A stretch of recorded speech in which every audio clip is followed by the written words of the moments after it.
Well, well, well. Hello, everyone. Welcome to your Satsang today. The happy song of self-discovery, freedom, happiness, emotional well-being, the whole lot of all of the things that we as human beings crave and strive for.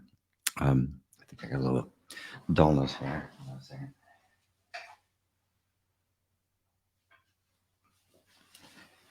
That's a little better. Anyway, so good to be here with you. As I was saying, all the things that humans crave, we just make the silly mistake that what we're craving is something out there. And this is what leads to the enormous greed we experience in the world and in ourselves. And greed is a very simple word, the way Buddha used it. It's not the hedge fund manager or the CEO, the excesses, the $800 million boat and stuff. That's just the most graphic illustration of it. Greed is simply anytime we think something outside of ourselves is going to satisfy us or make us happy. That is greed. That is all there is to it. So you can see we all participate in that. And what's the key to curing ourselves from this delusion? Well, it's to know yourself. And I titled this one, Know Yourself, Forget Yourself. Because it's a strange but beautiful paradox that we experience. To come to know yourself, you don't know yourself as a thing, as an object, as a personality. The more you do the inquiry, you discover that all of those characteristics that we used to identify ourselves with are transient. They're temporary. They come and go. You're not the same now as you were 10 years ago. You don't have the same beliefs. If you do, you're a fundamentalist. We got another problem. You probably aren't going to be here. So our beliefs change, our tastes change, our likes and dislikes change, our preferences, our ambitions, the things that interest us. If we notice that all the things by which we normally define ourselves, they're constantly in flux. They're not reliable. And then we try to build a life based on these things. And this includes our desires for things. The desire for something that I think I just can't live without, right, is gone within, a short period of time, sometimes a little bit longer, but oftentimes very quickly. To know yourself means to know yourself free of all external references. That's what it means. No external reference. That means I can't refer to my experience, my beliefs, my thoughts, my ideas, my concepts. I can't refer to any of those because they're all external. Yeah, thoughts are very intimate. They're very close. They seem to be in here, right? In here where I am. But if you just take a step back, and although they're obviously the thoughts inside the head feel much closer than a sound that happens on the other side of the room, right? Nonetheless, notice that you are aware of those from a peculiar vantage point. Thoughts need somebody to see them, right? Otherwise, what's the point, right? A thought that doesn't have somebody thinking it doesn't exist. I mean, it literally does not exist. So those thoughts are constantly coming and going. They obviously aren't you. The same thing is true of our feelings. All of our emotions, they come and go. That intense feeling that we really want to get away from, or that intense, ecstatic feeling that we don't want to ever lose, are transient. They all come and go. They're not reliable. They are, although incredibly intimate, are external. They are not in you. They're in the body. They're felt here in the body. But there's something even more subtle than the whole experience of our body that is perceiving thoughts and emotions, that is witnessing them come and go. And the same is true of our sensations. The whole thing that makes up the body, the whole experience of having a body, right, is nothing but this flow of sensations. Can anybody stop that flow of sensations? Is it ever the same? Is it ever consistent? Even if you put your hands together like this and just put your attention there for a moment. And notice it's not a thing like, a rock, something sitting there. There's a flow going on. And if you really put your attention there, you'll notice that there's tiny fluctuations. It's like a vibration, right? Well, a vibration is a constant change. A wave is a constant change. So it's never, ever the same. Ever. So if we want to know ourselves, we can't look to that which is other than ourselves. And this is, of course, where it gets tricky, because we're so used to thinking of ourselves in terms of something, some object, some belief, some pattern, our nationality, our gender, our religious beliefs. We're so used to those objects, even though they change, that we identify with them. That this is, identifying simply means to make myself identical with. And so that becomes me. But they're constantly changing.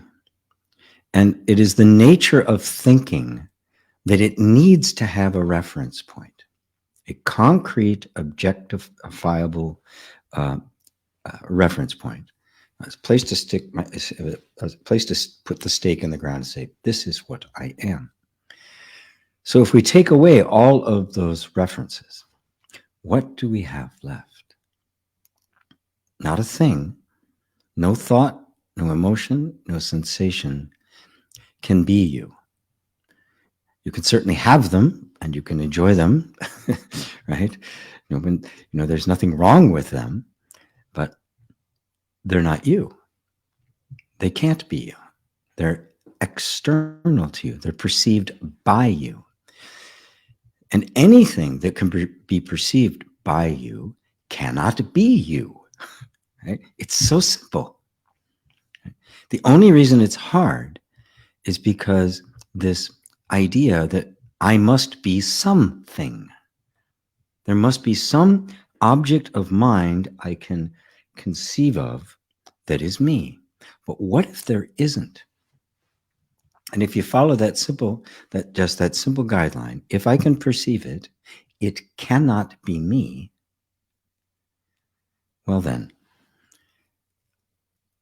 to know myself is to know myself as that which is completely imperceivable. Now, no object of thought whatsoever, no feeling, no emotion, no sensation, nothing. We've taken all of that away. Are you not still here? Quite consciously, quite definitively, you are still here. I am here, for sure. You don't have an object to tell you that. There's no object of mind needed for that. Your parents didn't have to tell you that. You've always known your existence, but not as a thing. This is so powerful because you realize all of our sense of fear, of lack, of doubt, of concern, of worry, all come from thinking of yourself as some object. If you take all objects away, you also take away all lack, all fear, all self-concern. And this is what it means to forget yourself.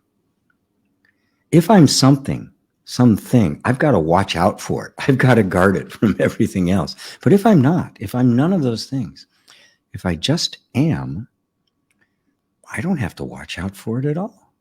I mean, really, think about it. You didn't start that motor. You're not maintaining it. You're not really doing anything to sustain that sense of being. It is self-sustained. So as long as my sense of identity is there, with this completely imperceivable but self-evident existence, there's no room for a smaller sense of I, with all of its fears and doubts and worries and concerns and pettiness and all of the stuff that we deal with regularly. All of which is happening, but none of which is you. And that's how you completely forget yourself. All problems are personal. All problems arise, excuse me, still not quite 100% yet. All problems arise from the identification with the form, with something, the body, the mind, the beliefs, with something. All of the problems are that. The I, the true you, that sense of being, doesn't have any problems. So you'll notice when something comes up, oh, this is really troublesome, you go, I've got a problem. Notice. Now, that thought, I have a problem, if it is not believed, what happens to it? If somebody tries to sell you a car, but you simply aren't buying, it doesn't matter how hard they try or how good they do, right? You just don't buy it. But this thought comes that says, I have a problem. And because of this identification with the mind, we say, oh, geez, look at that. I've really got a problem. Oh, I got a problem. Before you know it, you're completely embroiled in these thought patterns that are now, oh, this problem, what am I going to do about this problem? God, it's such a, I don't have a solution to this. What am I going to do? And you can just feel the energy begin to kind of rev its way up, right? It begins to spin itself up into stress. But if that thought comes, I've got a problem, and you go, no, I don't. It's just a thought. What happens? And here's the key. Because we've all been conditioned to believe those thoughts. You mean I can just reject that thought? Yes, you can just reject it. It's not true. It never was. Life doesn't have any problems, right? Problems are a concept overlaid on top of what in fact is just life happening the way it happens. It's not personal. Life isn't going its way to get you. Right? It's not punishment, right? God is not punitive. She is completely lovingly corrective, nothing more. This is what it means to just forget yourself, right? If there's nothing you have to concern yourself with, no fears, no doubts, no lacks, nothing, no lacks, no lack, why do you have to even think about yourself at all? You don't. Knowing yourself and forgetting yourself are one. To know yourself as you actually are requires no concepts. It's just this pure sense of being, and you are all experiencing it right this moment. Not one person is not experiencing it.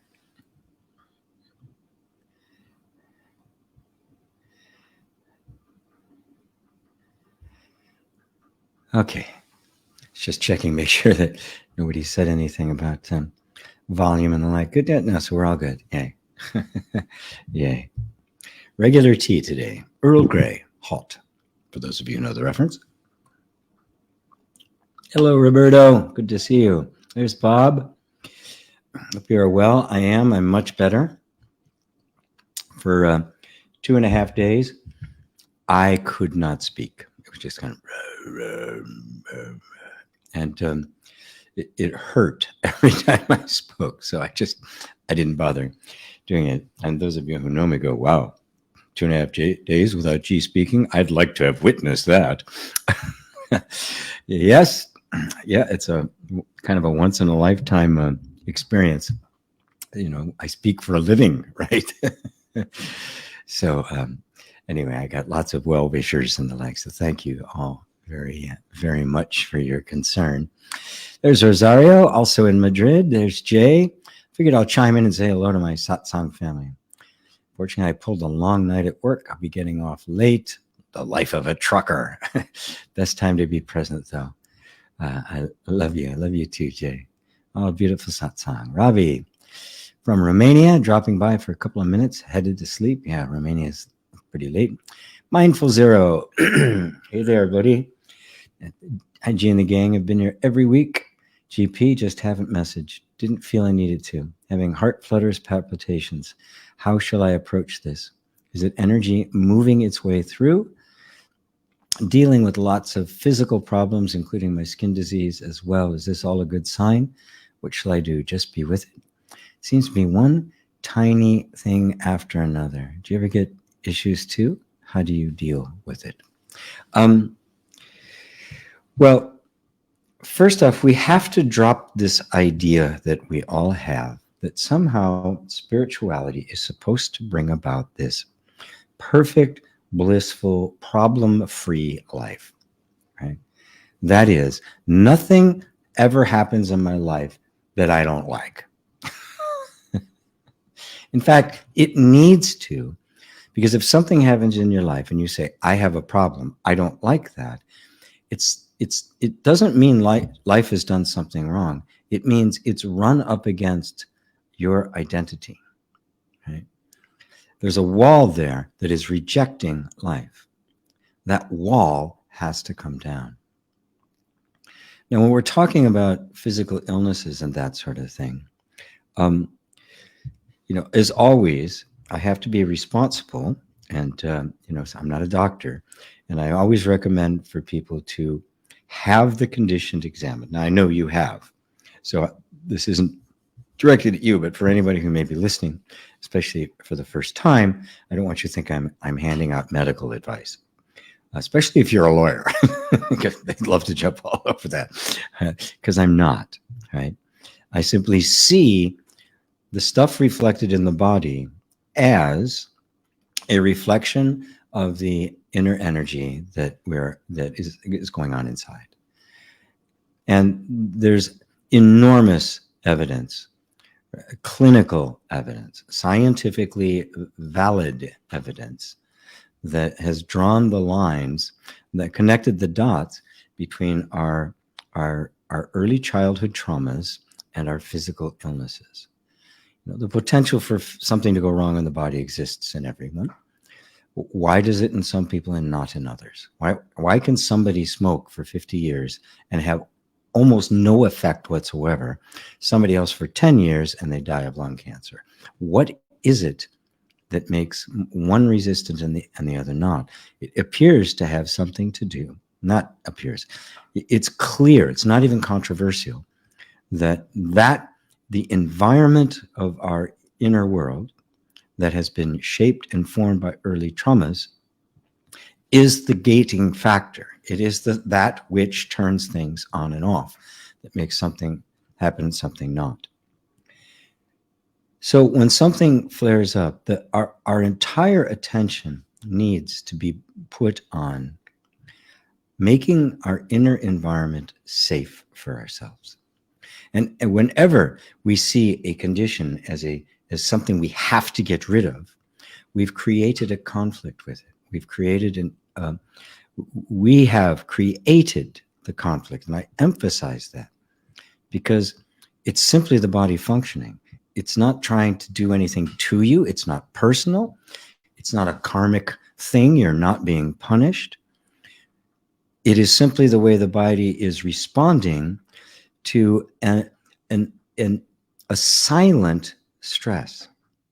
And that's really what it is. These early childhood traumas and I'm using the psychological term. There's other energetic terms I could use, but I'm just use the psychological term of emotional trauma, which is simply being in a situation where you can't run and you can't fight and the energy just freezes up and gets stored somewhere. It creates a certain level of stress because the body is busy keeping this thing away, right? It had to do that because you couldn't fight it, you couldn't run from it, which is like you're in a double bind. The only way the body can survive is that it has to take that energy and stick it somewhere. And now it's got layers there that is kind of keeping it under wraps. That takes energy. And if there's enough of that, it will eventually manifest itself in some ways within the whole structuring, the whole functioning of the body. So in a sense, you can say, is it a good sign?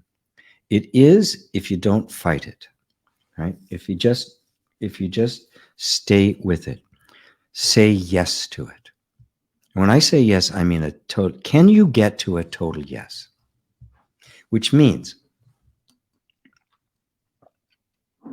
if this feeling or circumstance or condition was with you for the rest of your life, could you say, okay? Or is there some part saying, okay, how do I get rid of this? All right, what do I need to do to eventually be free of it? Right? That definition of freedom means, what do I have to do for it not to be here? So the mind says freedom from it means it's not here. But I'm saying that's not it at all. Freedom means my sense of well-being, my sense of self-knowledge is not at all dependent on any circumstance whatsoever. Now I am free of it, and it doesn't matter to me whether it's there or not. This is a sense of equanimity. And at that point, you really are free. And also in that point, you have freed it to do whatever it needs to do. Most often, it then finds the way to resolve itself and does disappear because it is natural for the body to seek an equilibrium. But when our intention is to get that, to make it go away, it's very subtle, but it's kind of it's kind of like you're running a gambit. Okay, I'm going to allow you, and in the process of allowing, that means you're going to go away, right? Right. That's disingenuous. It doesn't work. This applies to everything, every emotional thing we experience. Say, okay, I have this feeling. I may always have this feeling. I totally accept it, just as it is. And I love myself anyway. Right? Can you feel how that just drops you out of the conflict? The intention is no longer about changing any circumstance in order to get to a different state. The intention becomes pure self-knowledge, your own pure being. To just, all the attention comes into this moment right here and right now. And the process of cultivating compassion and equanimity, right, is stimulated because it's no longer about anything else other than that. Cultivating within yourself the capacity for absolute freedom and peace, no matter what. This is irrelevant. Does that help, Dale? It helps everyone. This is not an easy thing for most people. We were never taught that. We were taught to be at war. Look what happens. The economy of most of the West, and certainly of the United States, is based completely on you being distracted, not feeling. Buy something, don't feel. Do something, don't feel. Take something, don't feel. And this is about learning how to be 100% with your feelings. And when you're 100% in allowing, you are at peace. And it really doesn't matter what's happening out there. This is the practice. And it is a practice because we've not been taught to do this. We've not been taught to head in this direction. It's always been the opposite. And that's why it's a practice. That's why at first it requires effort. And really a consistent commitment, because you don't know at what point in your life. Everything may be just going absolutely smooth sailing. Everything's just falling away. You're just, the Red Sea is parted in front of you. And you have no idea at what point, what little button is going to get pushed. So, but if there's this sense that it's okay that that happens, as a matter of fact, I want that to happen, because if the button gets pushed, I can transcend it, right? And if that's your attitude towards life, it is a very short walk to the awakening of the heart, which is this place of total acceptance, total allowing. That's the nature of awareness. It's pure allowing. Notice that no matter what happens in your life, right, by the time you're cognitive of it and there's a reaction, a button gets pushed and there's some reaction taking place, awareness has already let it in. It hasn't, it's not doing any editing. There are no bouncers at this door, right? There's no velvet rope. It all gets in. And so it's only the mind with its various interpretations and associations like, oh, no, no, no. But awareness, as you can tell, has already said, fine. It's fine. It's here. Somebody the other day, something about these feelings, they're so intense. I don't want to be here. I said, love, they're already here. They're here. Let's just be with them. You might as well. They're already here. So all the suffering isn't coming from there. They're coming from the fact that I don't want them to be here. Drop that. Watch what happens. And then you can find that our ideal of life and life's benevolence are not the same. And we can really surrender to the benevolence of life and find that life takes care of life and that you are life. So, thank you. Thank you. Thank you, Dale. It's a big message for everybody. Merck, hello, good local time zone to all. To study the way is to study the self. To study the self is to forget the self. And he goes on, Doksen. He says, to forget the self is to be enlightened by the 10,000 things. That is to be awakened to the sheer wonder of the infinitude of life. Because now you are life. There's no more resistance to it. Yeah, Doksen. Highly recommended. Another great Zen master. Annette, my rock star. Hello, G and everyone. I have the impression that music, art, and dancing are direct expressions of the divine and therefore maybe also a part to awakening. What are your thoughts on that?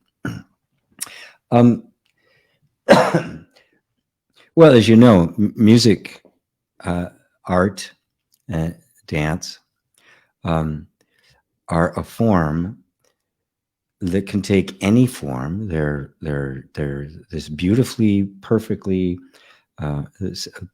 things, I don't even know what to call them, right?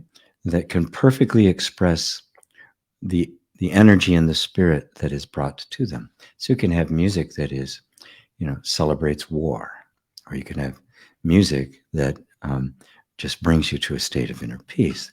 You can have dancing that is purely a commercial venture, just to be as explicit and as provocative as it possibly can, just to get your money. It can be done and the same thing for art, right? A great deal of art is just, commercial art, just to get your attention so it looks pleasant, so you get the message.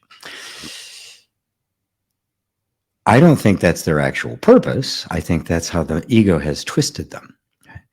Because at the heart and soul of music, art, and dance, and literature too, storytelling, every kind of art form that there is the intrinsic sense of beauty.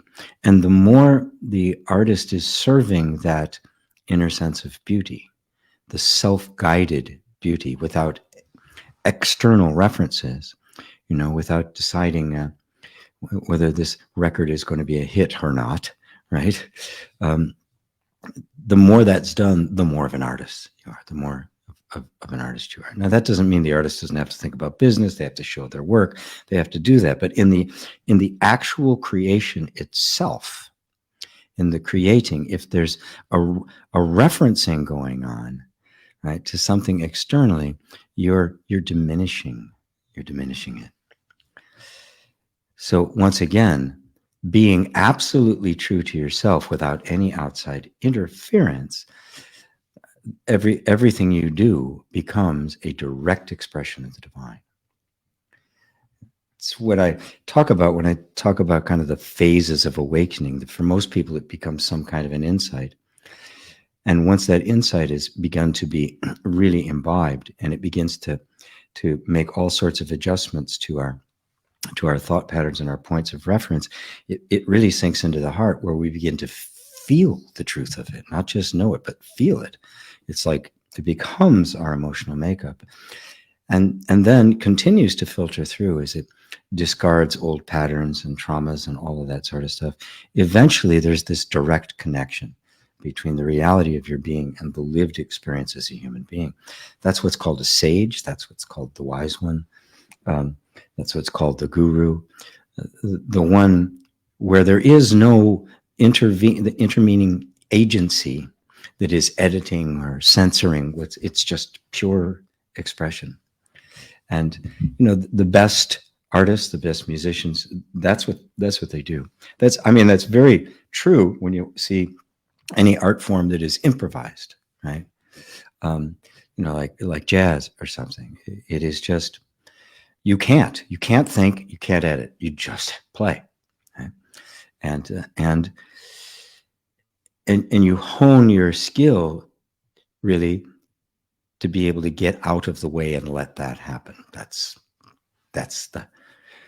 that skill it's the physical, it's the mental, it's the emotional, it's the actual how you do things. But it's also being able to go to that place where you're not editing, where you're not referencing anything external, when it's purely you, and you're being guided by that your own sense of the ultimate of beauty, and which will appear in a way that's unique to you, but everyone will recognize it as such. So yes, to me, the actual nature, the true nature of music, art, literature, dancing, storytelling, poetry, all of it is the divine, it is the essential nature of absolutely everything. But like all else in our human experience, it often gets appropriated by the ego, and thus gets twisted, right? And it becomes more of a, it's no longer art in my humble opinion. If the intention is for anything other to give expression to the self, your true self, it's not art anymore. It's commerce. And for the artist, that takes time, because at first we have to learn by imitating. We just have to learn to imitate the best, right, and not the worst. And so we are kind of monitoring ourselves, but little by little, that all kind of begins to fall away, and you just kind of, a kind of a sense of a trust in your own capacity emerges. And that's, they'll call it finding your voice, or many different ways. So in that sense, it is informed by the awakening, right? But in my experience, the only thing that contributes to the awakening is self-inquiry. We have to break down the ideas as to who we think we are. When we do that, we naturally break down the ideas we have about what we think everything else is, including art and dance and all of that. And the more there is of me, the true me, the more that's going to manifest itself in absolutely everything what you do. So hopefully that's a good answer for you, Annette. Karen, namaste.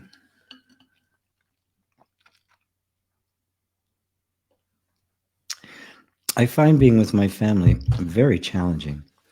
That's why I'm asking myself if having a family and living in a family situation makes it harder to stay conscious and maybe also to find the truth and get enlightened. Do you have a family, wife? I just noticed I get triggered all the time when I'm with my family. Well, as Ram Dass so brilliantly put it, if you want to know if you're enlightened, go spend a week with your family. Our family of origin, mother, father, siblings, and that sort of thing, unless they themselves are growing in consciousness, are going to be living the model that you as a child had to conform to. So they're always going to represent, unless they've grown, they are going to represent that container. And so getting in their presence, there's an energetic communication going on, right? A family, think of a family as an entity, right? It's not just really a collection of individuals anymore. It's a system. The way the body isn't just a bunch of individual cells. It's a system that come together to make this one thing. A family is that. And so there's an energetic dynamic going on that's determined all the different relationships. Like, the cell in your finger has a relationship with the cell in your lung, right? It's the way it is. It's the way the whole system works. Now, in a family system or a communal system, and it can be an organization too, somebody can outgrow it. Somebody can find, you know what, I don't no longer want to live the role that I have been assigned in this container. I don't want this container anymore. Now, that's not unloving. It's not unkind. It's not even condemning, right? It's not that anybody is to blame. This is what happens. The system forms based primarily on the parents and their culture, which they implement to create the primary dynamic. And then it's reflected in all the siblings, and you come up and you're a part of that. Nobody does it. Nobody's to blame. But the very fact that you find it difficult means you have outgrown it, right? Now, does that mean all families should be avoided? Well, there's some spiritual teachings that say you should, yes. Yeah, don't get married, don't have kids, don't be involved in your family, leave it all behind, right? And go to an ashram, go to a monastery, or just go live by yourself. I don't think you need to be that extreme about it. Matter of fact, I don't think we in the West are even capable of such a thing, or rarely are capable of such a thing. Now, don't buy the idea that it makes it harder for you to stay conscious. If you had gone unconscious, you wouldn't notice the fact that you don't like it. You'd just be doing it. You're just like a dog, right? A dog is trained in a certain way, and it doesn't have any issues with it, right? It doesn't have to go to therapy. It is completely conformed to that environment and doesn't have any sense of consciousness that says, screw off. I don't want to roll over. I don't care how many treats you give me. But you as an awakening human being do have that. And the awakening is noticing that this dynamic doesn't fit, right? It isn't me anymore. But the dynamic being such, like every system, it wants to maintain stability. So it's going to try to keep you in that role. For me, in my personal experience, I am not married now. I live by myself. I am not closed to the idea of a relationship or having a family. Obviously, I'm not going to have kids again. I'd like to, I'm not going to do that again. But I'm perfectly open to it. And because it's really impossible to live life without relationships. I'm not necessarily saying you have to be in a romantic relation, intimate relationship, but everything we do is relationship. Everything is in terms of relationships. So put aside the idea that it makes it harder to stay conscious, right? What that means is that I want to what's the word I'm looking for here? What that means is that there's enough consciousness that this really isn't acceptable, but not enough consciousness to simply let it pass through you, right? So there's this sense of it's wrong. I got to change it. Our family is always going to be a mess. Unconscious families are always going to be a mess. Most people don't notice it. The only time you notice that they're a mess is when you become conscious. Okay? Personally, in my life, I actually had to leave that. I had to take myself out of it, and it started just by withdrawing from family events, and I didn't realize it until I saw the effect being around my family, my brother and his kids, and the whole extended family, cousins and all that.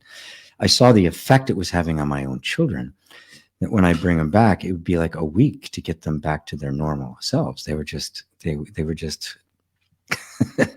and I said, oh my God, my family really is sick, and I'm not going anymore. Boy, I was already the black sheep. Now I was black without any distinguishable characteristics whatsoever. Life was very benevolent, and not long after that, I got the opportunity to move 2,000 miles away from Chicago to San Francisco, started a whole new life, and kind of made my own way. But I had to get out of that bad relationship as well. My marriage was not happy; it was not good, and eventually, I had to sever that. That was my kids. We're still very, very close. Always have been. For a while I was a single father, right? So we may have to, cut some strings and literally pull ourselves away. I always like to point out there's no hard and fast rule. You can't say, I've got to get away from them or I'm never going to become conscious. That's not true. You may need to, though. It's also stay there. You got to stay there. Got to stay there and work it out, or until you get numb. None of that's true, right? And just watch. Really watch. If you're really willing, if you're really putting an emphasis on being conscious and on growing that consciousness, right?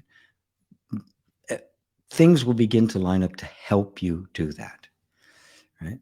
And every time something pulls you in the family situation, you recognize it.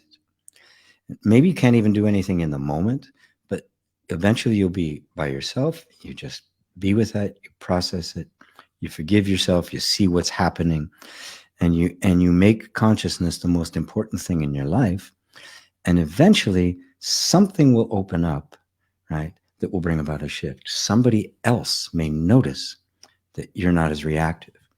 You could bring about a change to the dynamic. You could also just end up like I did, being plucked out and set 2,000 miles away, which was a really good distance from my family. So you're noticing the triggers, right? Put your attention, right? The trigger wants you to do something, and we get a little bit more spiritually aware, and we think we have to overcome the triggers. You don't, right? All you need to do is, I'm being triggered right now. That's consciousness. That is awakening, right? So before you just react, right? You wouldn't recognize that a button had been pushed. You just react. You wouldn't even know it because they happen so fast. It's reflex, right? Now it's not reflex anymore. It's this. But you may not yet be able to stop the reaction from taking place. But that awareness, you stay with the awareness, that gap will get bigger and bigger and bigger until finally it just goes right through you and you don't react at all. Nothing but nothing can stand in the way of your enlightenment. It is happening. And the very fact that you're aware of this is evidence of that, right? So just stay with your love of truth. and it will take care of the rest. Beautiful. Thank you for that, Karen. I hope that was helpful. Milo. Hi, GP. What is a singularity? And is it special when you have a lot of time in your life? Oh, different questions. Well, singularity, according to science, is when the entire universe had been compressed into this ball of energy about the size of a teaspoon, right? Of course, you couldn't say it really was a teaspoon because there was nothing to measure it against, because time and space did not exist. So there would have been no measurements, there would have been no time. So you can't even say when it exploded because there had been no time. So you realize when you get to the singularity, you start bumping into the non-dual, right?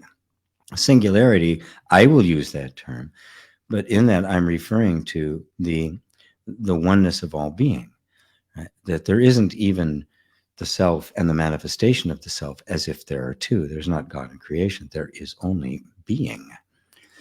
And that being is infinite in its nature. So, the being of this cup and this microphone and this jacket is the same being. It is the singularity.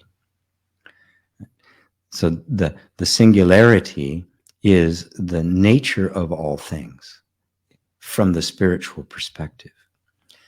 And in that moment, in that place of singularity, there is no time, there is no space. All of those are simply relative concepts. They're projections upon this ever-changing manifestation. But the manifestation and that which is being manifested are not two. This is inconceivable to the mind. Right? But you can just kind of feel the truth of it in your heart. There is a thread of oneness that runs through everything. It cannot be explained. It cannot be measured.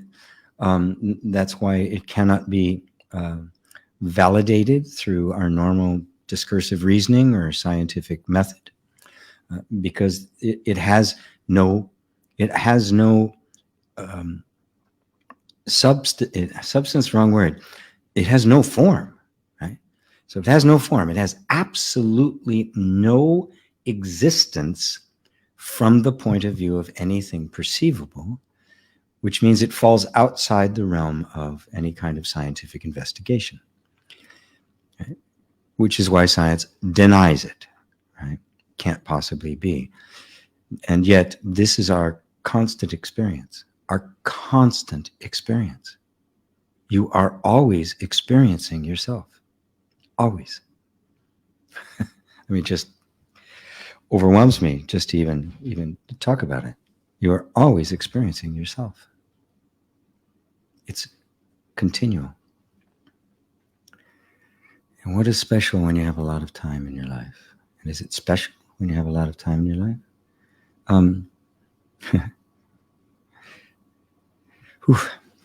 Sorry, that really got me for a moment. Just kind of the singularity of it. I just kind of got lost there. I got to bring myself back. I can't disappear on you during satsang.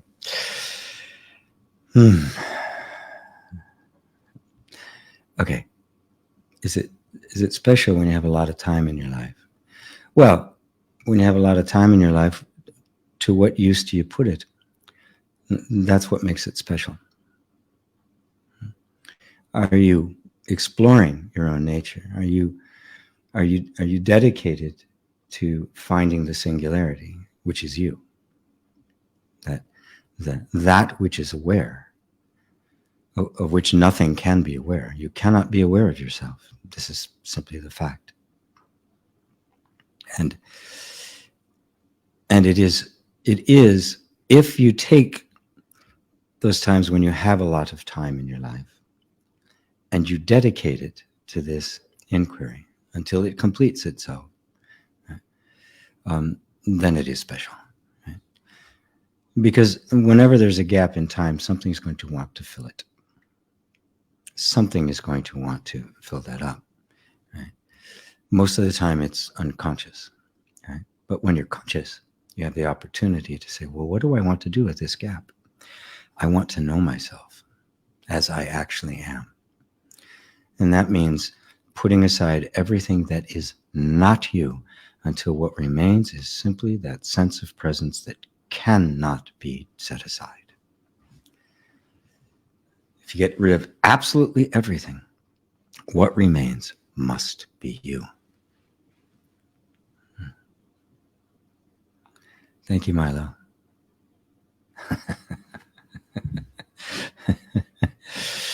Wow, sorry, that one just almost disappeared on you. Hello, Ava. Namaste, G. Suzanne. Hello, Suzanne. Hello, GP. Is there a special connection to family, friends, and beloved ones, also over a distance?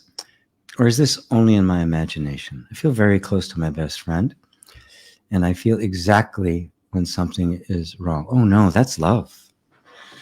That is love. There's definitely something special to that, because your attention is there, your heart is there, and it isn't just there, wanting to talk to him or stuff. An energetic connection has taken place. When you really love somebody, you feel them.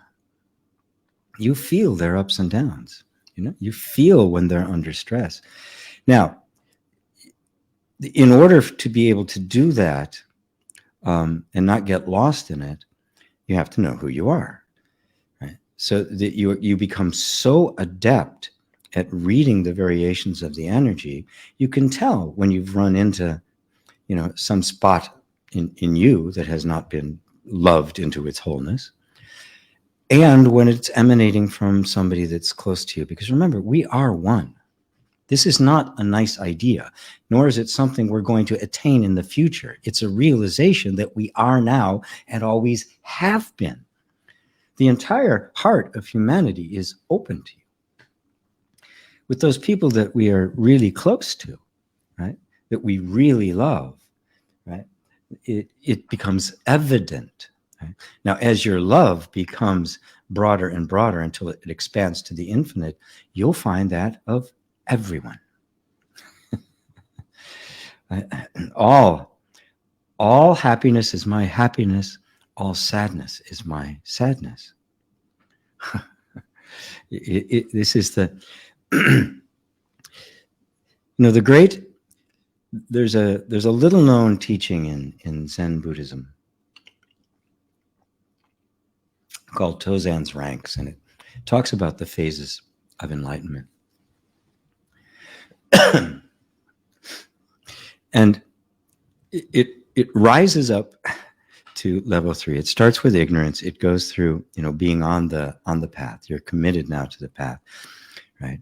And there's ups and downs. There's moments of awakening. The aperture opens, the aperture closes, until finally it opens. And there's this sense of being absolutely everything. I am all. There's nothing other than me. All things are me. And it's bliss. And you'll hear people talk about it. And at this point, there is the teaching of the Arhat. And this is the ultimate attainment in Zen Buddhism of the Arhat. Right? That's it. I have now attained the great enlightenment. I'm done. But according to Tozan and the true meaning of Zen, there are 2 more steps that happen after that. Well, if I am all there is, then all suffering is my suffering. Tozan called it the fall. And suddenly you're at the top of the mountain and you're tumbling all the way back down again. And suddenly this is what you might refer to as the awakening of the heart. It's suddenly, I'm not just away from it all, sitting on top of the world, that I'm not the sitting on top of the mountain. I have just fallen right into the mud in the middle of the street. All suffering is my suffering because all beings are me. And when that is completely embraced, you realize you're feeling everything in your body.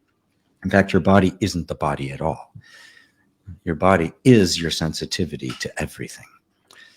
And now, but because you have seen the ultimate oneness of reality, you are now prepared to endure the fall. where you not only do you fall, you gladly receive it, right? And then you finally embrace step 5, which is the ordinary human being. Everything is fine just as it is. Nothing needs to be changed. And at this point, the entire heart of humanity is open to you. And all the ills of humanity can be processed through it because there's no place for them to stick. You become the true bodhisattva, yeah, the healer of nations. Okay? So I don't know why I got off on that, but we feel that. Yes, I remember now. We feel that on a small scale when we feel this deep connection to each other. And those relationships, you know exactly what they're feeling. And I have some relationships like that. You know? I've cultivated over time a sensitivity that when I have a feeling in my body or in my heart or, kind of the energy field, I no longer immediately assume that it's me, but in fact, I listen to it. And with a short period of time, I can usually detect where it's actually coming from, right? And that's when I'll reach out and talk to somebody, just send a little message or, just ask what's going on. And I can tell. And the closer you are to people, to somebody, the more that happens. I mean, this is the depth of love. And a true loving relationship, as a couple, is a place where that can be practiced and cultivated, right? So that you can literally feel what they are feeling, right? But in order to do that, you first have to get to the mountain and come back down again. You have to be able to discern that what you are feeling is not a personal possession. You are feeling the world. This is what it's meant by Jesus taking on the sins of the world, right? It's not what people think it meant. It meant he felt it all in his body. But because of the purity of his consciousness, his awareness of himself as the divine, right, he could transmute all of those in an instant. Nothing could stick. And so he would just walk by people and they would get healed, right? Because he would process it, right? And nothing would actually stick to him. There was no personalization anymore, right? And this is the gift, right? When that heart opens. And this is the gift we cultivate in these relationships. You know exactly when something is wrong. The two of you are, in fact, one. There aren't two. The two-ness is the illusion. Their feelings are your feelings. And when you recognize that, and the feelings cease being personal, they cease being my feeling, you realize every feeling that is running through you is simply that, the atmosphere in the world. And none of them are you. This puts you in the position of being able to transmute every feeling there is. This is what Christ did. This is what was recognized as his power to heal. And other people have done that as well. But there's a tendency to focus just on the physical transformation that takes place. But that is always the last step. That's the tip of the iceberg. It's something in here that starts first, that just begins to kind of align itself with this, with your own inherent oneness, letting go of who you thought you were, right? To experience yourself as you actually are, and who you are in reality is the God that is being talked about. That is Brahma, Vishnu, and Shiva. That is the Christ. That is the Buddha, the awakened one. Not one is awakened, but the awakened one. So yes, that is the special connection to friends and loved ones, and you can feel them. Right? I feel the things going on with the people I love that are close to me. I feel it all the time. I pretty much know exactly what's happening. But that's simply because I've gotten so used to this that this inner landscape is not so foreign to me anymore.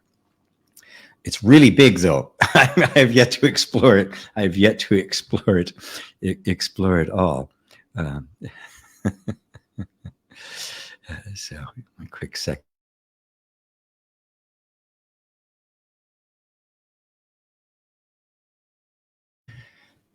Sorry, I didn't want to make a bunch of noises into the mic.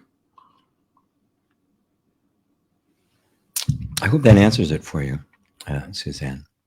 Yeah, it's not your imagination. It's real. The imagination is that we're separate. That's what's imaginary. we are in fact one, and it's only a matter of time and just kind of a seasoning, a marinating in this, that your whole energy system becomes increasingly sensitive and can let more and more in. It doesn't have to have the hard boundaries anymore. And then you'll literally feel the whole world. That is what is meant by the saying that he took the sins of the world on himself. That's what it's talking about. He was capable of doing that and transmuting them. Martin, hi. If I cannot control if or when I wake up, what's the point of spiritual practice? Would it also happen without any sadhana? Or is it more likely if you meditate? Or, more down here, or, oh, I don't see any more, Martin, so. I'll go back to you. Yeah, I don't see any more, so okay. Well, it is just happening, and in the process of happening, it moves you to the sadhana, right? Just look for yourself at what drew you into this work, right? You didn't wake up one day, I think I'm going to be spiritual now, right? It's something inside just started to grow, right? Very naturally, very organically. You found your attention getting drawn places it wasn't drawn before, right? Now, you didn't control any of that, did you? The things we're interested in.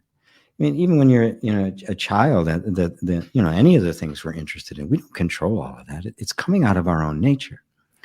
But when that time comes for the spiritual maturing to truly take root and become dominant, it's simply where our interests happen to go. So you begin to notice things. You become you get curious about things. You start reading books. You start listening to teachers. Right? You start asking questions.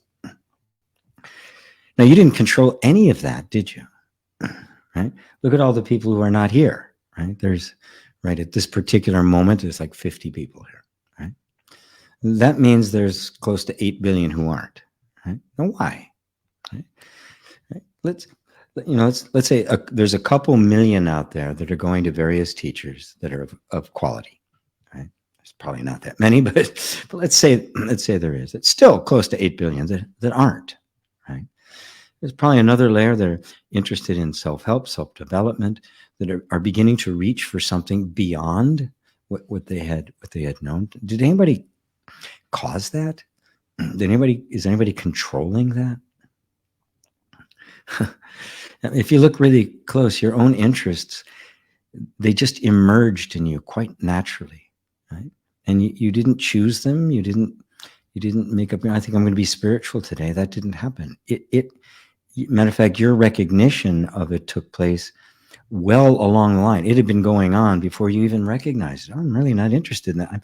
I'm really interested in this spiritual stuff, right? Matter of fact, so it had been going on, and in some ways, you're the last to know, right? The conscious part of it, right? So it is happening, and part of it happening is inspiring you into a sadhana. Right? If you could stop the sadhana, if you could, right, then you should. See if you can. See if you can control it. See if you can make your interests go back to where they were before. Right? Or if this has just so captivated your attention that you very naturally give it attention. You notice it's not really a discipline. It's simply a natural interest, right? We don't have to discipline ourselves into kissing. We kind of like it. We just do it, right? Because we're naturally drawn to it. So, and if you trust in that, you don't have to have a certain technique or a meditation or something like that. You'll find that what you need in the moment appears. And sometimes it'll be meditation. And I still practice meditation, which is simply, it's simply going to that place where that is watching everything else happen. It's very simple, right? Sometimes the feeling will come up about wanting to attain something, and I'll just notice that that's an idea of thing coming up that wants to set me on a path, right? Instead of acknowledging that I am that, it wants to put me back into the process of becoming that. And you'll notice that that's just patterns of thought, recurring patterns of thought, habits that are still standing, and they still come up, right? They may just continue to come up until they don't. But as long as you look at it and you see it, that's all it is. And this is my practice. This is all I need to do. I am that. It's nothing I can become, right? If I could become it, then it would be temporary and it could be lost, which means I am that now. My mind can't grasp that. Okay, fine. I get it. It'll spin. Fine. Right? So you're going to find that the awakening is always happening, and it is moving you, right? And it will continue to move you until the distinction between it and you falls away. And it's always been you. The real you is simply calling back the conceptual you to itself. The sense of I, which has gotten all muddled up with the activities of life, is called back home again. This is the return of the prodigal son, just bringing you back to your true self, because the sense of I, right, got all caught up with thought and began to think it was a thing, right? And just all the thoughts about its thingness, all of which are being perceived by that which was never a thing, never thought it was a thing, right? And has been watching the entire time. So you didn't choose any of this.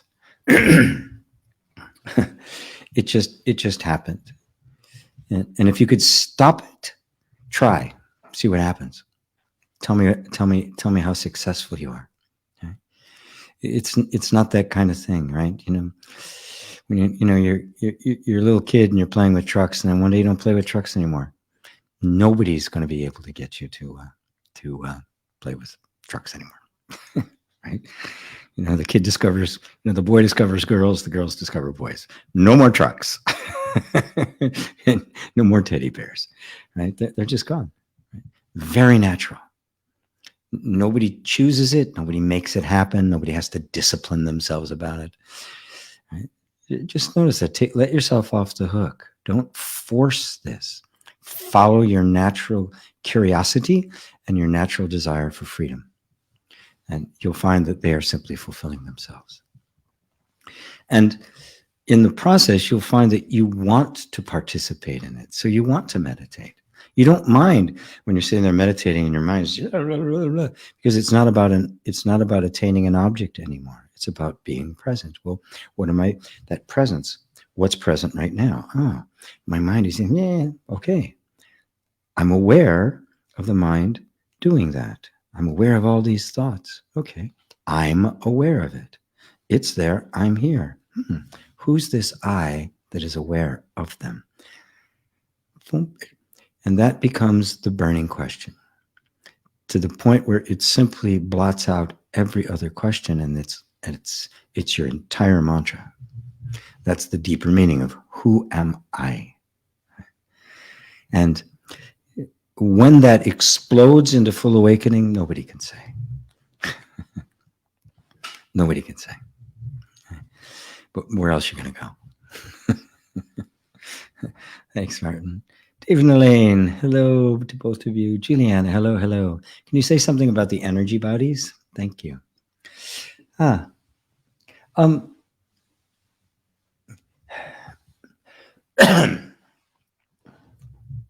don't like to make, there's a bunch of different models. I mean, the chakras, in fact, are, an energy model, right, of different energy centers, the aura and other things. I try to not be too conceptual about it and become more experiential. Right? And what is my experience? My experience is that my awareness goes way beyond the boundaries of this body. Matter of fact, this body appears in my awareness, whereas it seems as if there's an illusion that I'm inside the body.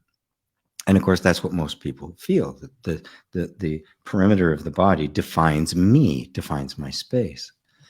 But I've come to see quite clearly that I'm holding this body in my awareness and that it extends way beyond it. Right? And that would also include any energy body, an aura, no matter how big it is, it's appearing within this awareness, this conscious awareness. Well, that makes me realize that the awareness itself doesn't have a boundary. It's not contained in anything.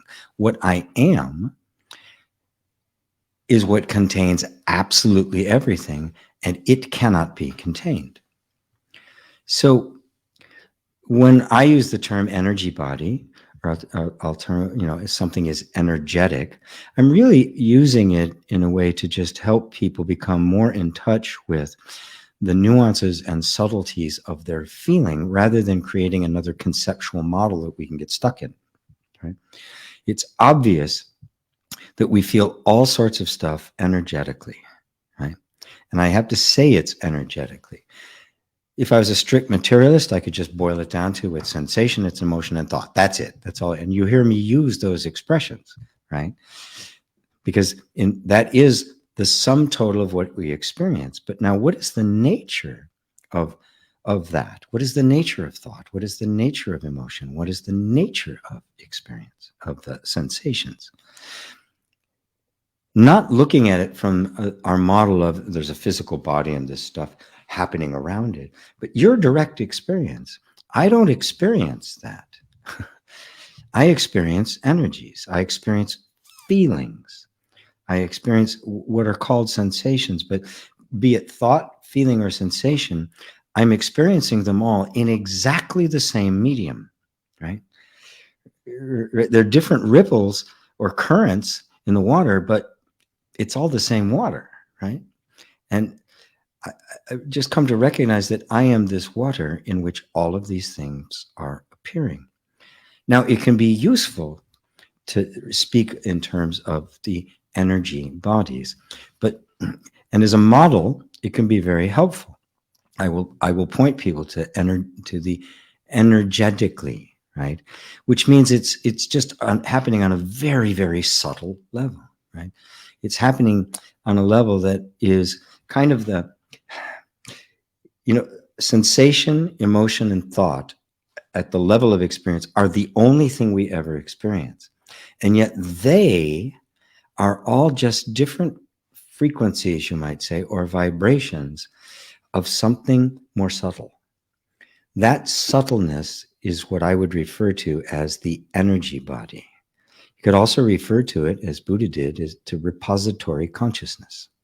Right? This is the shunyata, right? It is the most fundamental form. Beyond that is the formless. It is just pure being, unmanifest. And at this level, it is what we call energy, right?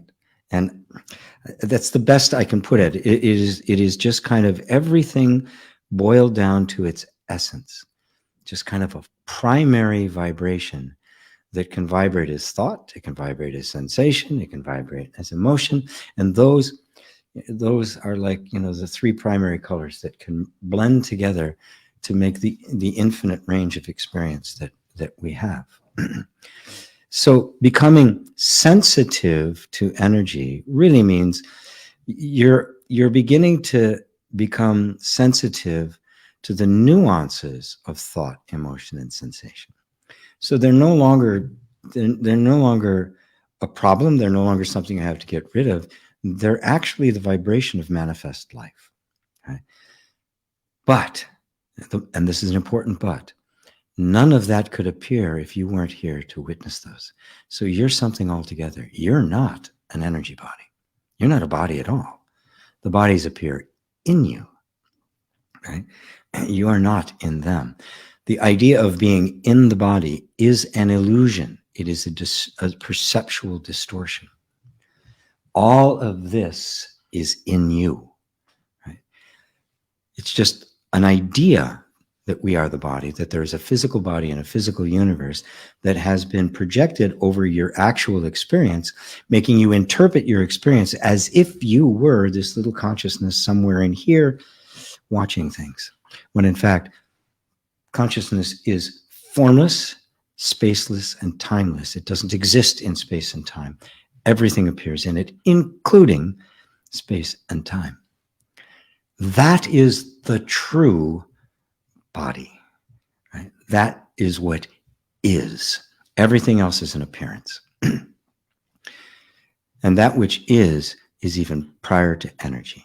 It is being itself. It is you. Hopefully that answers it for you, Juliana. I know my answers are kind of off, but I'm a little off in space right now. Not spacey, but just kind of, sometimes you get this 1 foot in one world, 1 foot in another. I got to keep myself here. But I will, because I love being with you guys. David and Elaine. Rumi said, God's language is silence. Everything else is poor translation.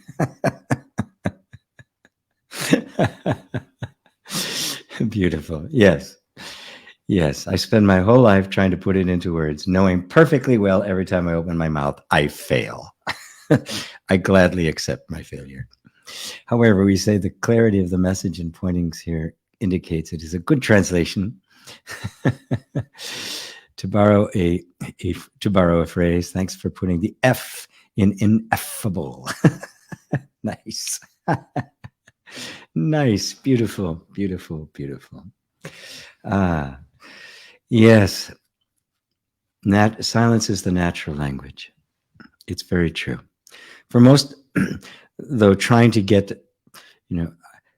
I don't bother trying to teach silence, meditate, don't think, quiet your thoughts, because I find that that's just another thought. And that any effort trying to quiet the mind only makes it louder. As Muji put it, trying to quiet the mind is like trying to stop the wind dressed as a kite. It's just not going to happen. So it becomes not that kind of effort of will, but the natural consequence of understanding. Oh, I am the silence in which all of this is appearing. In fact, if there wasn't this background of silence, nothing could appear. When you go to a concert, you want it to be silent to hear, right? There's all sorts of noise and stuff you're straining to hear. The music isn't heard. Right? Everything requires this backdrop of silence. Right? It's like, you take a diamond and lay it on a bunch of rubble, you might not even notice, but take that same diamond and you lay it on that black velvet, right? Oh, wow, all the facets of it begin to show up. You are the silence, so you don't need to try to stop anything. Simply come back to yourself. Notice that thoughts come and go and you are hearing them. And you can even notice that oftentimes there'll be a little gap between thoughts, like what I just did. Because your attention was on my words, when I stopped for a second, there was no thought there. It was silence. Then the mind starts up again. And that's just habit, right? We don't have to fix that. Thank God. We don't have to do anything to that, right? The mind will stop, will grind to a halt all by itself when it no longer has all of your attention. Thank you. I don't need you right now. So my first meditation I always do with people is that simple body awareness, just feeling your body. Just closing your eyes and bringing your attention into your body. Within moments, the mind will get quieter because it doesn't have your attention. Your attention feeds it. If it doesn't get it, it has no energy of itself. It's not a generator. Okay? It must get it from you. So if your attention goes to the space in which thoughts are appearing, and you're aware of that, well, you're in the silence. You are the silence. Right? The silence is not void. It is empty of content. It is not empty of being. It is being itself. Beautiful. Thank you for that, David and Elaine. Steph, hi all from Frankfurt. Frankfurt. That will be my first stop on my European tour. Eileen, hello Eileen. Hello GP. How to comfort someone who lost her husband recently. Much love to you. Oh, wow.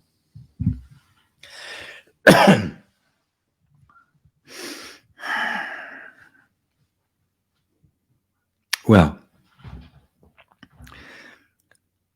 be with them. Be with them in the experience of their grief. That may sound strange to people. I'm supposed to grieve with them, and yes, but bring to it, right? Because it's not your direct loss. You can energetically connect with them, share their grief, but because you can do it from a different position, it literally allows you to help transmute it. Remember, the purpose of grief is not to get rid of grief. It's not necessarily to comfort. Grief has a very important purpose. It's like fear, right? Fear has a very important purpose. It's messed up because psychological fear, right, is imagined. But fear has a very real purpose, right? There's danger, I hightail it, I get out of there. The whole body goes into that effort. Grief has a purpose. And that purpose is to make an adjustment to an irrecoverable loss. You know, there's a dynamic between husband and wife, especially if they really love each other, right? There's a beautiful flow. They finish each other's sentences. Most things they don't even have to say to each other, right?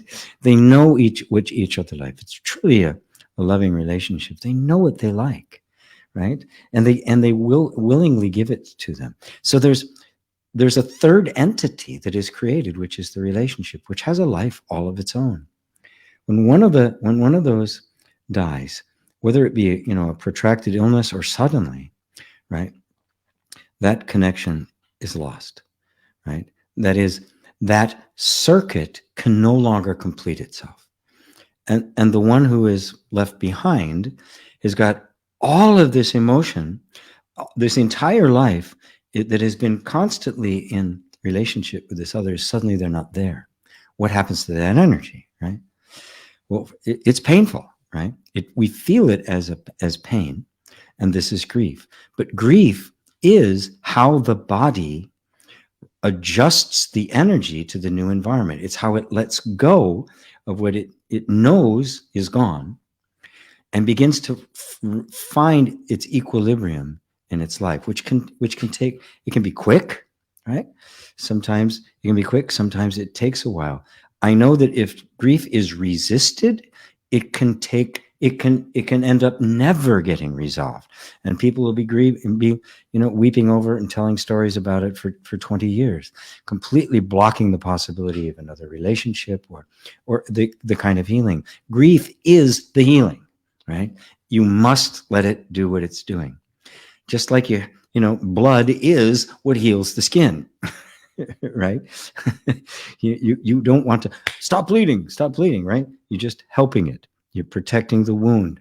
The body's healing itself. That's what grief is. So you celebrate her husband's life. Celebrate what they meant, right? Just constantly bring them into the joy of it, right? You don't have to announce that life is impermanent and there is no death and all sorts of stuff, which is just, unless it's done at exactly the right moment, is cruel, not helpful. Be with them on that. Celebrate Celebrate them. Be with them when they don't know what to do, right? Because your whole life now is different. Everything is. I mean, it's very similar in a divorce, right?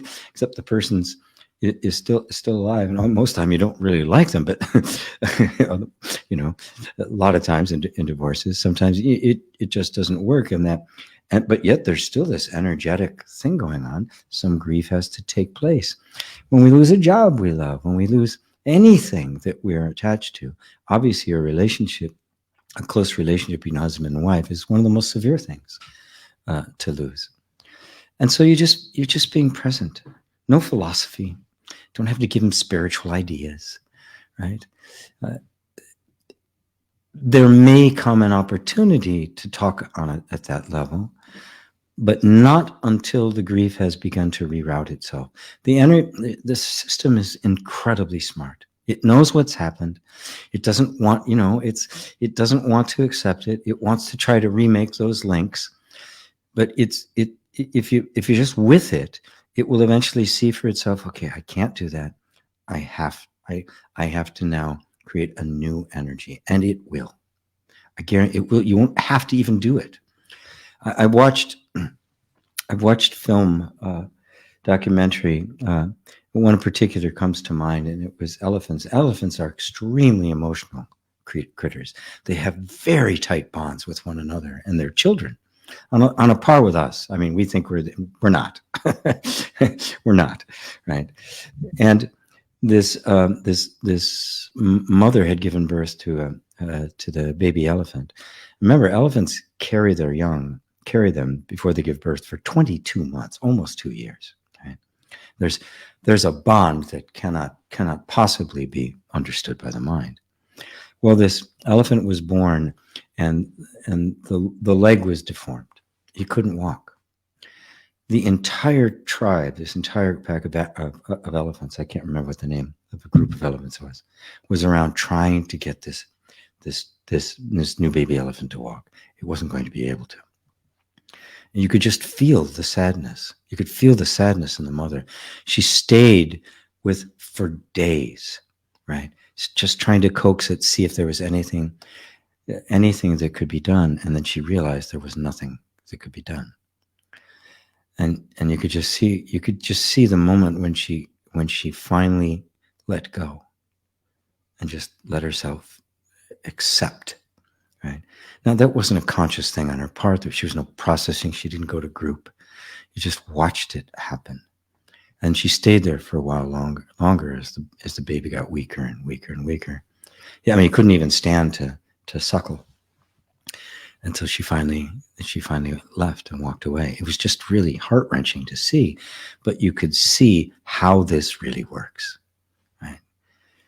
There's nothing, people come, oh, it's all right, he's in heaven now. All these things, euphemisms to try to make you not feel that. And it's the worst thing you can possibly do, right? Be with them in the grief totally, right? Without, wailing, without taking it all on.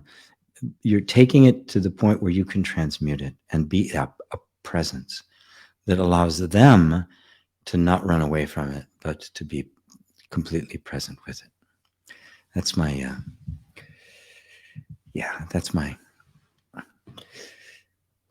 that's my thoughts on that. Yeah, that gets me. The hardest thing for us humans to learn is to let go. Facebook user. Hello there. What are Christian mystics, and why do you barely hear of them? Because the solidification of Christianity into the Roman Catholic Church and the theology that was really a servant to the empire, which is now mutated into more virulent forms like the fundamentalism, which is even worse, by the way. Mystics were a threat, and so they had to be disposed of. And so they were burned at the cross for heresy. They were killed in various ways. They were tortured, until they either got them to admit their sin and then they killed him, or they wouldn't admit their sin and then they killed him. Either way, they made it extremely dangerous to for anybody to have a direct experience of God. Now, that's what the mystic is. They directly experience God as the self, not as an other, right? And of course, the entire religion is Christianity, as we have inherited, is based on God as the ultimate other. God takes human form as Christ, to redeem us from our sin, which is breaking the rule that God made. The whole thing is just weird from the get-go, but it puts all the power, into the church as the vehicle of forgiveness for this sin. This is how you're going to get there. I'm a Christian mystic. I don't see Christianity from a theological point of view. I see it from a mystical point of view. To recognize the divinity, which is the absolute unknowable appearing as a form, as a human being, is mystical. The whole idea of being both God and man is mystical, right? The fact that that's true about you, which is what Christ actually taught, right, is the antithesis of church, which wants to have the focus of power. And the mystic is a complete denial of and threat to their power, because if I have the direct experience of God and I don't need an intermediary, their power falls away. That, of course, is exactly what Christ taught. And he taught union with God, not relationship. In fact, in the Gospel of Thomas, he makes the most amazing statement. He says, "He who drinks of my mouth shall become as I am, and I shall be him." Pure mysticism. Mysticism doesn't mean, weird stuff, funny hats, owl on the shoulder, that kind of thing, right? Drippy candle and, old books and people with hair like mine hunched over an old table. It indicates that which is beyond reasoning. It's beyond thought. It's beyond what the mind can grasp. It goes to the realm of the pure non-dual. Non-duality is mystical. Right? Your true nature is mystical. When I ask you to put your attention on yourself, that is, withdraw from thought, which is you are seeing, so it can't be you. Emotion, which you are feeling, so it can't be you. Sensation, which you're feeling, so it can't be you. And the fact that you cannot perceive yourself at all, you can only perceive other, yet you know that you are, that is mystical. That's mystery. That is the mystery. I am, and I know that I am, but I don't know that I am. Pure mysticism. And so all Christian mystics were wiped out as best as the church could. They tried. If they couldn't, then they canonized them, made them somebody special, a saint you would worship. But the whole idea is you cannot be like that, right? Which was the whole message of Christ, right? It wasn't worship me. It was be me, right? Come unto me, right? And this me he was referring to was not that body. It was the infinite consciousness that us mortals have named God. And that's why you don't hear of them very often. Saint Germain or Moira, Meister Eckhart, you do hear about. He was put on trial for heresy after he died, but he was so prominent because he was a priest. He was so prominent and so well known, and was just so good at preaching that the church didn't touch him. Right? But there was a contemporary of his. I can't remember what her name was, who was probably even more mystical than Meister Eckhart. She was burned at the stake. Okay? That's because she wasn't anybody in particular. She didn't have that kind of social clout, right? She didn't have a big social media following. Right? So that's why you don't hear of them, because it is the antithesis of all Christian theology. Even fundamentalists who talk about having the personal relationship with Christ, if your personal relationship with Christ makes you say something that contradicts the theology of that, they will crucify you, right? No, you're not having the real experience. You're under the spell of the devil or something like that. They will completely, even though, but no, this is what God told me. No, that couldn't have. Contradicts the scripture. You know, what we say the scriptures mean. So my experience in 1971, all those years ago, on the bridge, was a mystical experience. Totally. I mean, I was transported to another place, right? Right? There's no explanation for it. It did not come from somewhere. It wasn't knowledge I had gained and studied and absorbed. It was a spontaneous appearing. It was a virgin birth. It came out of nowhere, right? And just completely took me over. And this is the nature of it. Every time you have an insight, an aha moment, guess what? That's the mystical experience. You have to realize that this is the nature of all true spiritual experience. It is mystical, right? It has been mysticism has been characterized as being, irrational and that sort of thing, but it is super rational. It is beyond the rational to the direct knowing. You can have the mystical experience and then find words to describe it, metaphors to use, right? Which is what they all do, right? That mystics do, trying to articulate that which can't be articulated, and teach in a way that brings you to have that experience, right? Pointing you back to the same place, right?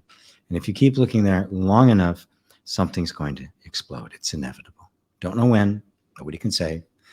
When the end of the world will come, right? Nobody knows. Not even the Son of Man knows, right? But it will come. Hope that answers your question, Facebook user. Hello, Kiran. Namaste. Eileen says, GP, of course. Good. Sending love to Sifu. Thank you, Penny. Jacqueline. Hello, Jacqueline. Sometimes I feel like this understanding I cannot love myself as the person I am, that I cannot love my body, I cannot love my life, I cannot love myself as the human being I am, which I know is not all of me, but it is a part of me, right? Yeah, absolutely. And that, yeah, absolutely. Totally.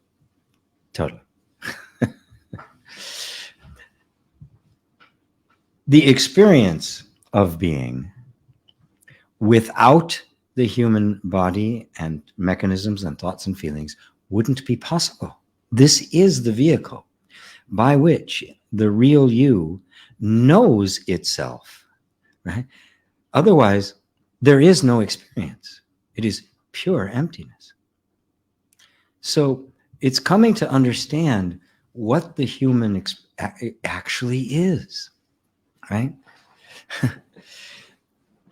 Now, I draw a distinction between the who you are, the human being, and the conceptual person, who we've come to believe ourselves to be, right? Who we've come to believe ourselves to be is limited, it's finite, it's contained, right? This is what I say, this isn't you, right? But your nature being love, you love even that. Even this messed up, stupid, right? Problem-ridden thing. Once you see all it is not an entity. It's not really a person. It is simply the way the whole energy system has gotten programmed as it needed to be in order to function within an environment. Without that programming, it wouldn't have been functional and you would have died as a child. So that had to happen. That conditioning had to happen. It's not a problem. We just now have to come to see that that conditioning, or the person, is not my actual self. As that happens, the functioning that we identified as the person starts to loosen up. the boundaries start to come down. This becomes more expressive. It becomes available to it. It's not that your human life now becomes, you're not going to a monastery and you're just, denying yourself every human pleasure. On the contrary, it becomes more pleasurable because there's no dependency on them anymore. And you're not holding on to anything anymore. So there's this beautiful flow of life. And that flow of life is the human being. Right? The essence of life, the pure reality of life is the self, which is unknowable, right? So how does the self know itself? Well, it knows itself as you. You are God knowing herself. You are the goddess. Not a bad job, huh? So that thought, I cannot love my body, nonsense. That's a very distorted spiritual notion, and obviously it started with the whole denial of nature, which was the fall, right? Which was an attempt, to make all of nature and man sinful, right? And separate you from God. I mean, how can you be separate from that which is all and everywhere? You can't, right? So in conceptually, it created this idea of a separate being. There is no separate being. There is only God. There is only reality as it is. So this is divine. This body, this one right here that looks like this, right, is the divine. Your body is the divine. This is the God body. You have the goddess body. Right? So how can you not love that? Right? It's only because we see it as separate, something bad we have to overcome, that it becomes this thing that I can't love. When you realize, no, there's nothing wrong with that. It's only the idea that I am the body, right, that needs to be disposed of. If I'm not the body, that doesn't mean the body goes away. It means the body now is myself expressed. It's not what I am confined to, is the vehicle through which I, the absolutely disembodied infinite consciousness, manifests itself as a universe. And so you can now begin to love your life. Love the beauty and power and significance of the human being. Because this is the only way God can know herself. This is God. There isn't two. There's not this spiritual thing up here and then your body here, right? That's the mind's invention of a separation. There is only God. So every experience you have is God. Every thought, every emotion, no matter what it happens to be called, is the emanation of, the vibration of the truth of your being, the truth of you. So you are the goddess. This is not just a cute idea I like to tell people to make them feel good about themselves. It's the fact. And so everything is that. As that begins to dawn, you'll notice how the mind just kind of separates and it evaluates, oh, this is better, oh, this is worse. I shouldn't have that thought. I really want that thought. It becomes this kind of inner witch hunt, right? I'm trying to get rid of all these bad things so I can be a whole human being. You don't need to get rid of any bad things because there aren't any. All the bad things are all what have been defined simply by thought, by mind. I'm telling you right now, you are the divine. You always have been, you always will be. There is no separation between the human and the divine. The imaginary separation that somehow we are trying to close never happened. If you realize it never happened, you can stop trying to close the gap. And then you can just start reinforming thought that you can let go of those ideas that somehow I am redeeming myself. Right? Nothing needs to be redeemed. There's nothing wrong with you. So it's not even like this is a part of you, right? This is the manifestation of you. And a manifestation can't be anything other than the perfect representation of what it's manifesting. What is it manifesting? Infinite love, infinite consciousness. In your case, infinite femininity. In my case, infinite masculinity. which are just kind of primary forms, like primary colors, right? The primary form is masculine and feminine. Everything in the universe, that's an integral part of the entire thing. That is known mythologically as the gods and the goddesses, right? But those are all you. Athena is you. Aphrodite is you. They're not something out there. They are representations, mythological representations of your actual nature, which is now and forever totally whole, singular, unified. So now love your body, because your body is the very manifestation of God, or goddess in your case. That's what it is. It's not a problem you have to get rid of. It's not something that has to be fixed. We simply have to dispose of this idea that you're anything other than what you actually are. And you are the divine experiencing itself. God knowing herself is what we experience as you and the universe. And the entire universe is also you, because you needed a place to be. It all happened at once. You and the universe arise and are arising spontaneously and continuously. Had no beginning, has no end. Everything is being right now, right now, right now. So, welcome to your goddesshood, Jacqueline. There's Ursula in Portugal. There's Robin Waters Dykes. Hey to you. There's Dale and Christine in Massachusetts. Hi, guys. Daryl in Maryland, and yay, made it. Yay, I'm glad. Tammy Hill, I'm new. Wonderful. You do readings, I hope. And hi, Robin. Nope, Tammy, as you can tell, I don't do readings like that. There are plenty of people who can do that. I'm here to show you why readings can happen at all and what's beyond them. If you know who you are, you don't need anything more. You know, this knowledge, for lack of a better word, is the ultimate knowledge. Now, I say that with all humility. It's not a truth that I'm giving you, because truth actually includes it all. It can explain why a reading can work, and it can explain clairvoyance and clairaudience, all of those kinds of things. They're all natural phenomena, right? They all have at their essence a single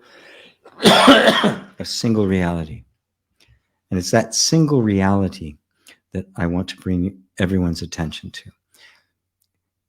Recognizing that, it will permeate, transform, and enhance, amplify everything else you do as a human being. So I just put my attention on that which is most primary, right? And I let that take care of everything else. This one deep. Hello, Patrick. I guess we're the only two listening here. New as well. Oh, Robin, wonderful. No, you're not. I'm actually on YouTube, and I'm on 3 different channels. Two for Satsang on Facebook. So you could be in the Enlightened World Network. You could be in my private group, GP Walsh, Spiritual Teacher, or you could be on YouTube, but you guys are on Facebook. So, oh, Robin, you're new. Wonderful. Patrick, yes, sir. Is he doing? Let's see. There's Jonas about inner reconciliation. Resistance comes up a lot overall lately. Some heartbreak and disappointment, feeling of rejection, abandonment come up. Old stuff that the ego suffers. Old hopelessness stuff and so on. It's playing in the body mind. I've gotten more attached and identified than usual after the Muji retreat, and a heartbreak, disappointment with a woman. Well, that'll do it. That will do it. So happy to be here now and just surrender to all, allowing everything. This is the beginning of something oh so great. I feel that. So blessed with inner reconciliation. Came in such a perfect time, GP. Yes, when in 100% of allowance, what is, there's such an immense, untainted, natural peace. And yes, and the process of inner reconciliation is how we simply get ourselves to a place where all the little hidden places where we've been holding on to stuff and hiding and the like can come to the surface in the most loving and welcoming environment. So it doesn't become a battle with yourself. You just provide such a safe space for your whole energy system that all of the things that it had to hold on to so tightly, it doesn't need to hold on to anymore, right? The sun and the wind were having a discussion. The wind was saying, you know, I can do anything you can do.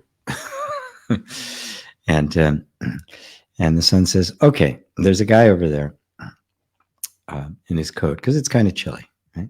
I want you to get him to take his coat off, right? And so the wind blew hard. Get him. We're going to get that.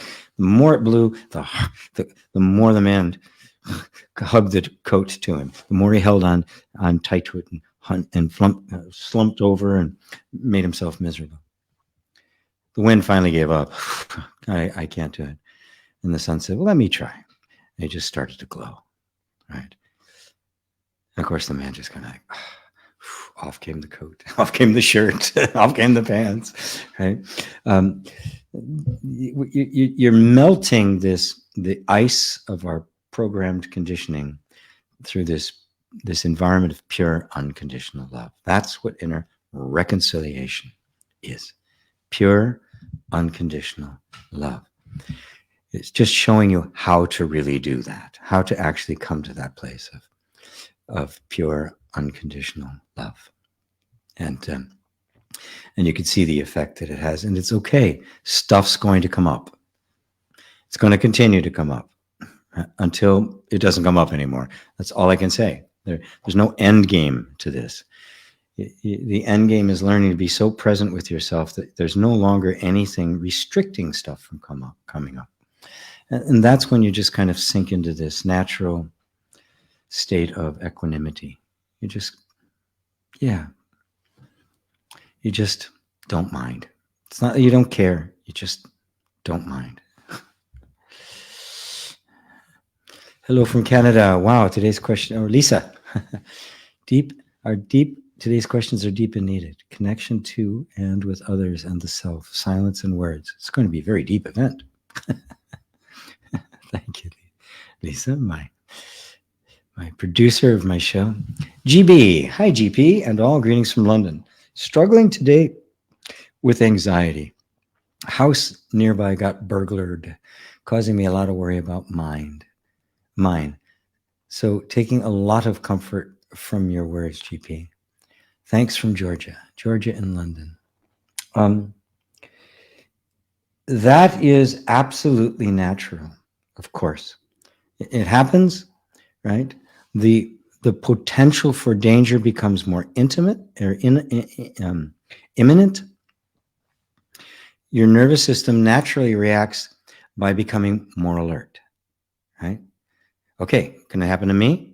And it starts looking around for all the ways to make sure that doesn't happen. This is okay. This is what it does. This is what it's supposed to do, right? That's what you are feeling as anxiety, right? It's not imaginary, right? This is what your body needs to go through in order to ensure that you are safe. And so some extra alertness is there. Think of it like, a deer or a gazelle or something is feeding, eating some leaves, and the ears are going, right? And it hears a sound in the distance. What does it do? Stops eating, looks around, waits, makes sure that everything is okay, and then just goes back to what it's doing. This is going on constantly. The scanning of the environment is going on constantly. When something happens, it says, okay, maybe there's another level of alertness that is required. So make sure your doors are properly secured. Do everything on a practical level that you need to do, right? Take care of your neighbors. You take care of each other, make it a communal thing that you watch out for each other, right? So that there's no, that there's not a feeling of isolation.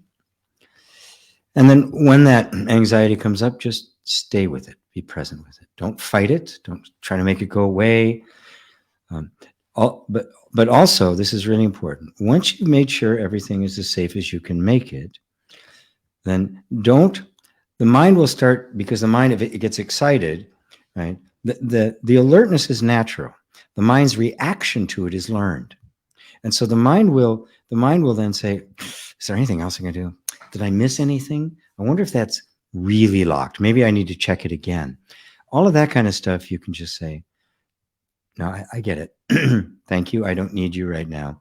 And just stay present and let the body process the alertness, right?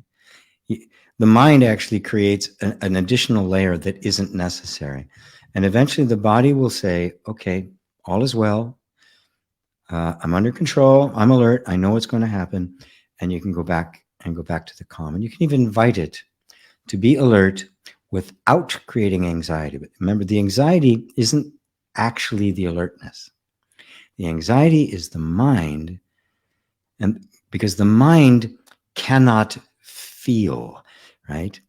And so it will just assume, well, we got to do something, but it's never satisfied with what it can do, right? The only thing you do basically is, move where there's absolutely no one around, put yourself in an iron cage where nobody can get to you, right? The mind would be happy with that, right? So you don't need to listen to that. Once you know okay, this is it. Now you can just kind of, okay, body, you do the rest, and it will do it, right? When the deer is chomping on the leaf and the ears are doing this, it's not consciously doing this, right? The system is doing it. It's calm as can be, just enjoying the meal. And then if something gets the attention and it consciously needs to be engaged, it is. So this is how the whole thing works. And this is how you can bring, peace to yourself, to the point where you never actually have to get anxious again about anything, because it's being handled. Right? Your mind isn't needed. The whole system knows exactly what to do, right? And your mind doesn't. So it'll just spin. So you can trust in just the natural resilience and intelligence of life itself. And you